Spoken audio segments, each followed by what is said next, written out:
calor.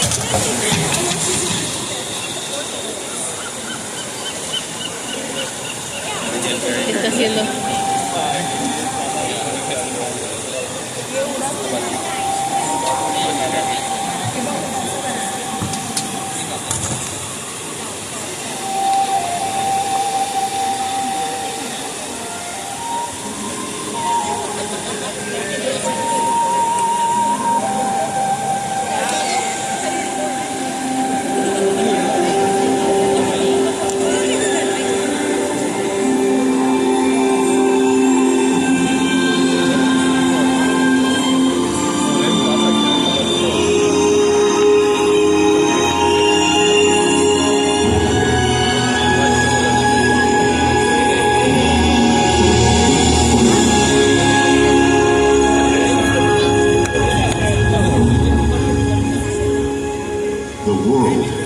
One interconnected ocean, a vast blue expanse critical to life on Earth. And there's no better animal to represent the story of the ocean with all its splendor and uncertainty than the killer whale, or as it's scientifically known, the Orcinus orca. The orca lives in every corner of the ocean, from the Arctic to the Atlantic, the Southern to the Indian, to the mighty Pacific and beyond.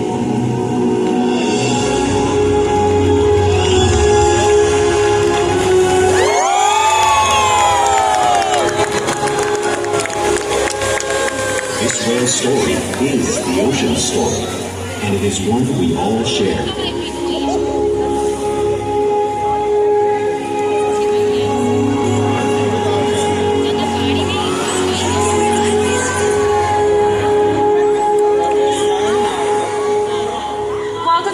Orca Encounter. My name is Sierra, and I'm so honored to introduce you to these intriguing and majestic animals.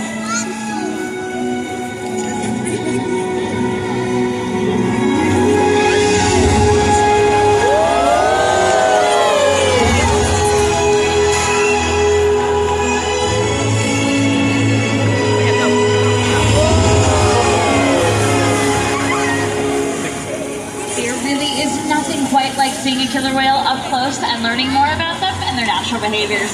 We hope this Orca Encounter gives you a greater understanding of these incredible animals and all they represent.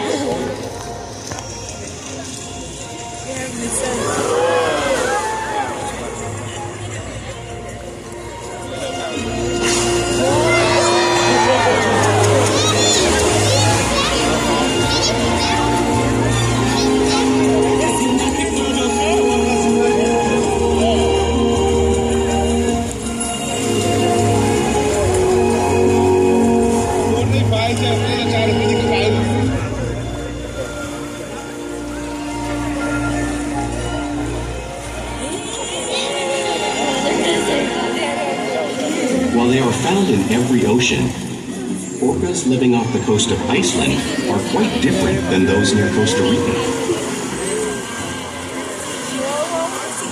In fact, there are at least 10 types or ecotypes of killer whales. An ecotype describes the differences between killer whale size, physical form, prey, social structure, and habitat. As you can see, the differences are subtle, but noticeable when compared side by side. Orcas are adapted perfectly to their environments. And even the whale's black and white coloration has a purpose. It camouflages the outline of their bodies in the water, making it easier for them to surprise and catch their prey.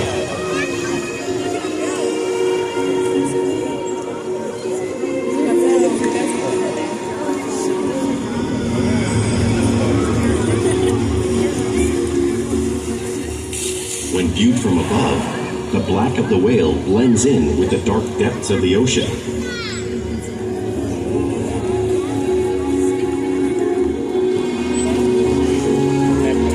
When viewed from below, the orca's white bellies match the brighter surface of the water, blending with the light above, giving them the perfect camouflage.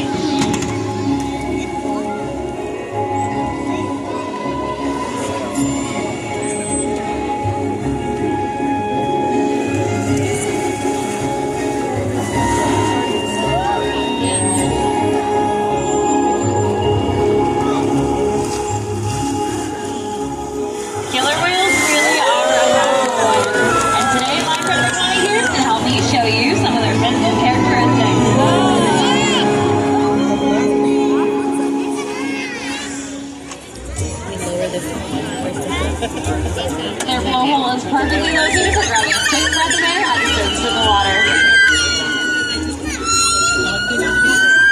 Using the location of their eyes works to their advantage. Located not by open eye patch, that's actually just a visual distraction. They're really located in the dark area, just in front of that white patch, camouflaged from thrashing prey. The fin on top of the whale is called the dorsal fin, and this helps stabilize whales while they swim and regulates their body temperature. There is no bone or muscle in that fin, so sometimes you may see it curve.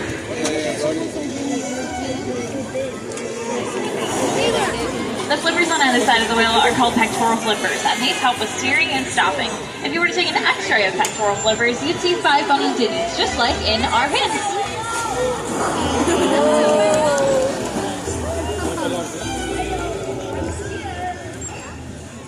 And the lobes on either side of their tail are called flukes.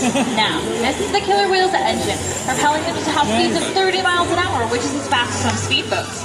However, killer whales swim the fastest, and they use the most power when they're propelling their nearly 10,000-pound bodies all the way up and out of the water.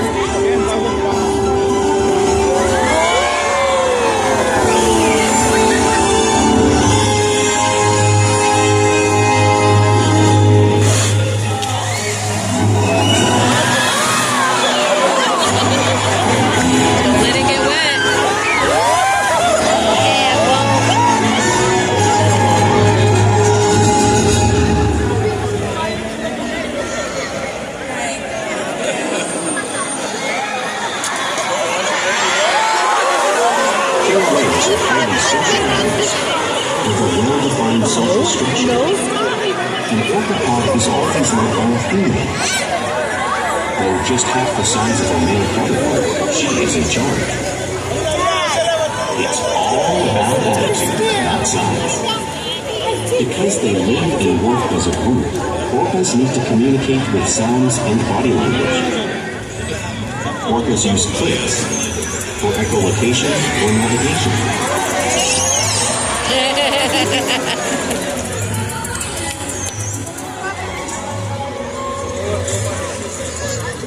Whistles to socialize in the pod. And calls for group coordination and hunting.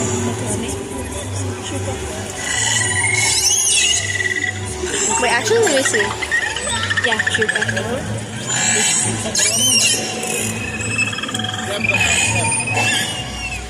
Vocal development studies here at SeaWorld show that early on, calves learn vocalization from their mothers. But as they grow, they learn from others close to them as well. This is a bottlenose dolphin call that Shuka learned and even taught other killer whales here at SeaWorld.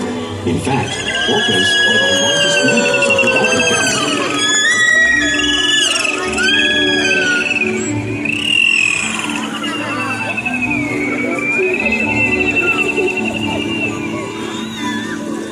Whales here and in the wild use vocalization to communicate all the time. Like all animals, killer whales use body language to communicate with one another. A pectoral slap may be used to show dominance or to get noticed. For example, a mother may use a pec slap to get a crowd's attention.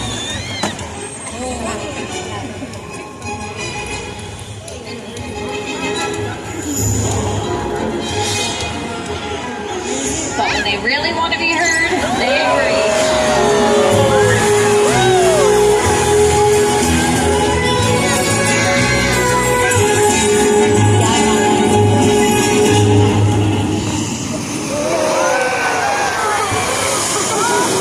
By hopping is how killer whales get a better view of their surroundings and coordinate with one another while they hunt.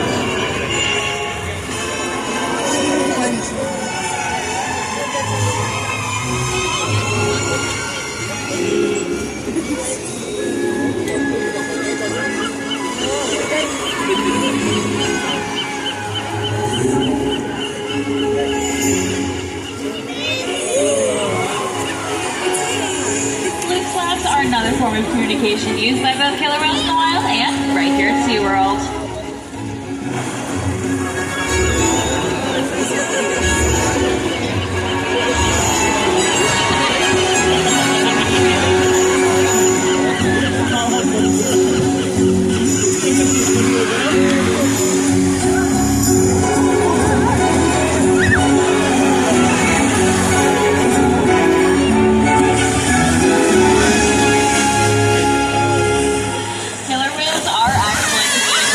most known slide to the top of our ocean's food chain.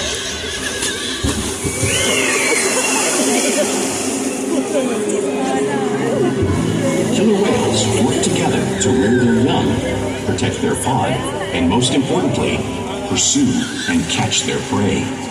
Every day they cooperate to survive in the wild oceans of the world. The orca's hunting techniques are as varied as the whales themselves.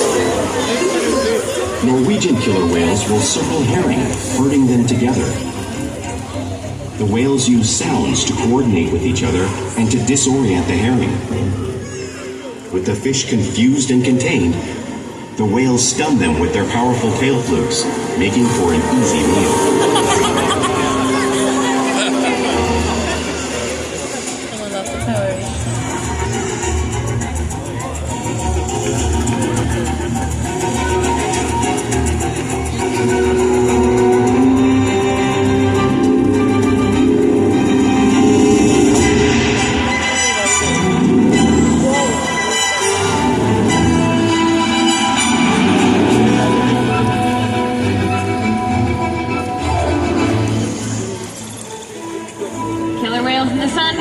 Capture sea lions by pulling them right off the beach. My Connie's showing us a similar behavior improvement right here in front of all of you. The key. He hit you with it.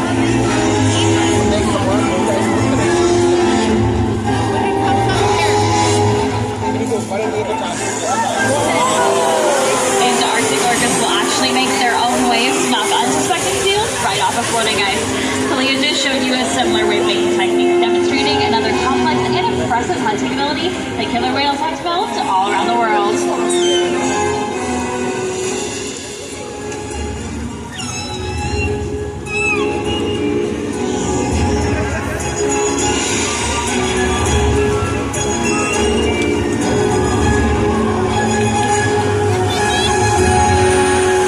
Now you just saw those waves crashing right here in front of all of you.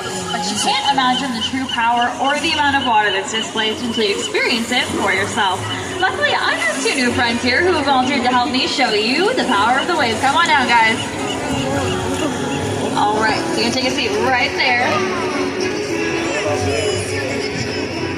Perfect. Okay, so for today's experiment, you two are my seals and this is your iceberg. So try not to get washed away, okay?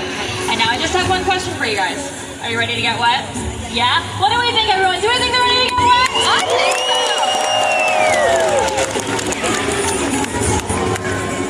Alright, well, looks like we've got Shuka on her way. She's one of our smaller females, but she can really make a splash. Here she comes, and here comes that wave. Awesome job, guys. High five. That is 55 degrees salt water. Let's get a round of applause for our amazing volunteers. Great job, guys. So since they're found in oceans all around the world, it's no wonder killer whales have all different types of prey, including other whales.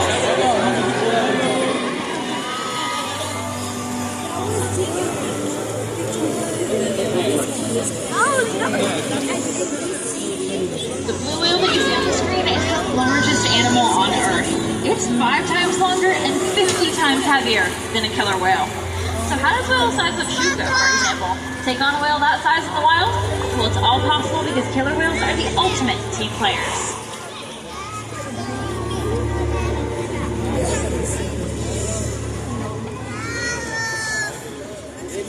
In this example, we see the larger male orcas surround a sperm whale, forming a perimeter, while the females continue to drive the whale forward until it reaches exhaustion. The calves then move in to join the adults in the group. Whatever their prey, killer whales always cooperate and hunt together, making them a highly successful predator.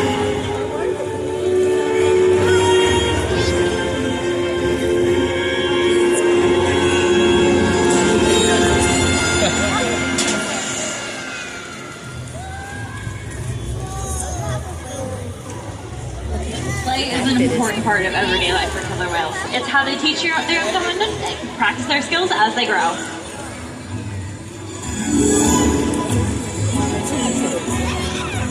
The You'll often see killer whales interacting and showing off their playful side, both in the wild and right here at SeaWorld.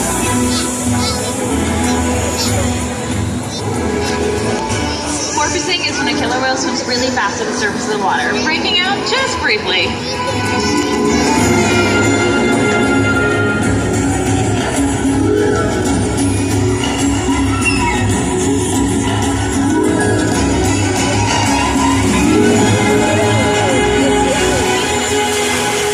You'll often see them do this when they're catching a ride in the wake of a boat, or even when they're surfing a wave.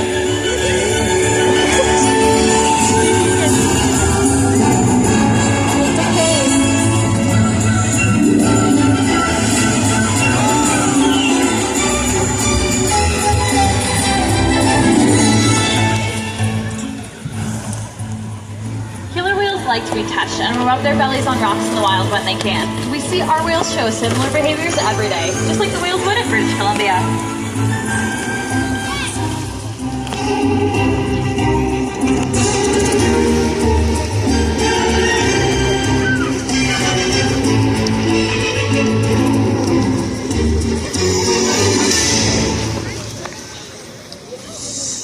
You'll often see killer whales in the wild imitate one another. We see it here at SeaWorld all the time. The whales are constantly mimicking and learning from each other.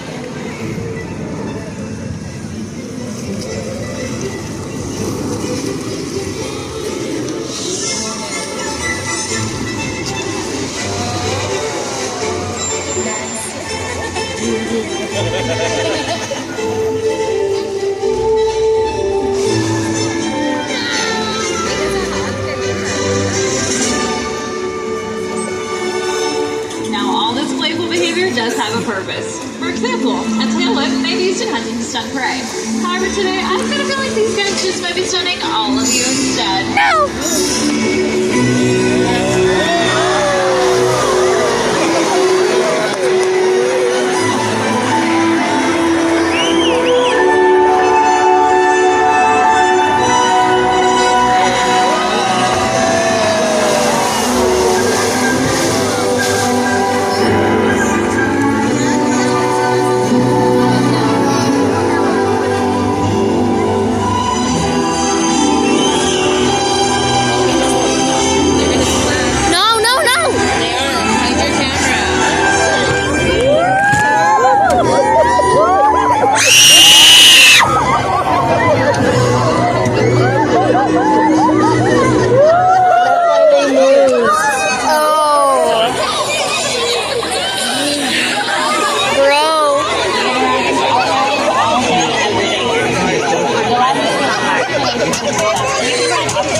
Thank you, Mana.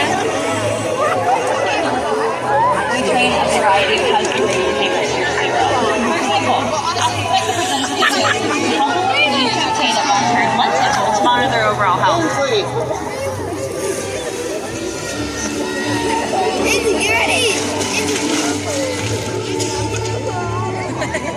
Our whales will even slide up onto a scale so we can monitor their weight, just like you see orcas doing in the video.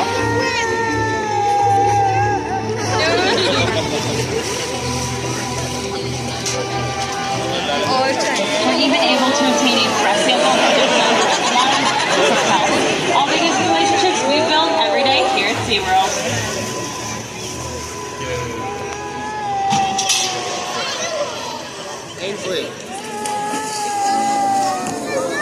And now I would like to introduce all of you to two very special whales. Actually, we have one right here. We have Ulises. Now, Ulises here is the oldest male member of our pod, and he actually just celebrated his 48th birthday.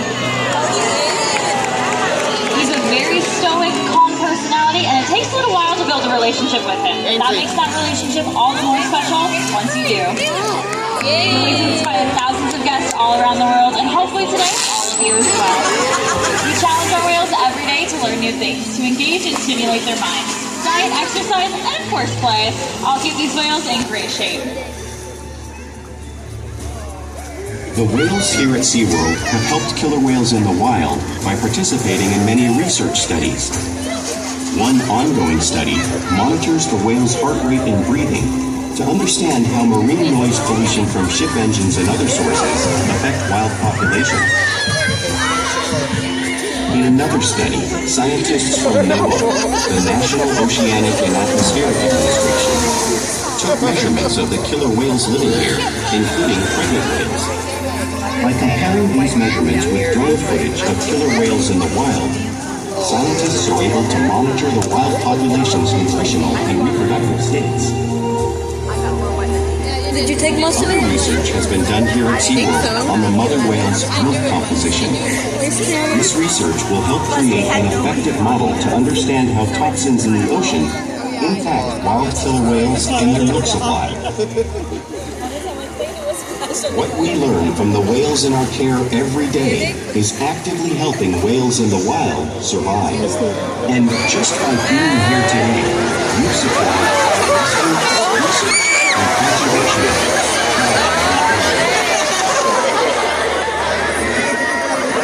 If we work together, like the killer whale, Not again.